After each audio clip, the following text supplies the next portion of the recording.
Hi అండి. ఈరోజు chicken fry try చేసాము. మీరు కూడా ఇలా ట్రై చేయండి. చాలా బాగుంటుంది టేస్టీగా. ఇది మా అత్తగారు చేసిన వంట అండి. అత్తగారి టిప్స్తో మీకు చెప్తాను, మీరు ట్రై చేయండి. ముందుగా చికెన్ని నీట్గా వాష్ చేసుకున్న తర్వాత దానిలో కొంచెం ఉప్పు, పసుపు వేసుకొని నీట్గా మ్యాగ్నేట్ చేసుకోవాలండి. మ్యాగ్నేట్ చేసుకున్న చికెన్ని వేరే ఒక గిన్నెలోకి సర్వ్ చేసుకోవాలి. తర్వాత దాన్ని ఒక అరగంట సేపు నాననివ్వాలండి. ఆ తర్వాత ఇలా కళాయి పెట్టుకొని దాంట్లో ఒక ఉల్లిపాయ ప్లస్ టమాటా వేసి మంచిగా మగ్గనివ్వాలండి. మగ్గిన తర్వాత మనం ఆల్రెడీ మ్యాగ్నేట్ చేసుకున్న చికెన్ని తీసి దీంట్లో ఆ నూనెలో వేయాలండి.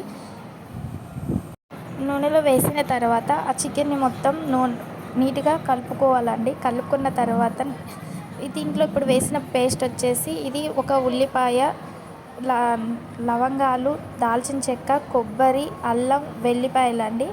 ఈ పేస్ట్ వేయడం వలన ఈ కర్రీకి ఇంకా టేస్టీ వస్తుందండి. ఆ తర్వాత ఇలా కొద్దిసేపు మగ్గనివ్వాలండి. కొద్దిసేపు మగ్గిన తర్వాత పచ్చిమిర్చి వేయాలండి. ముందుగా పచ్చిమిర్చి వేస్తే అంతా అవి మరీ మగ్గిపోతాయని ఇలా మధ్యలో వేశారండి. ఇలా మగ్గిన తర్వాత ఇందులో వచ్చిన వాటర్ అంతా ఇంకిపోవాలండి. అప్పుడే కర్రీకి టేస్ట్ వస్తుంది.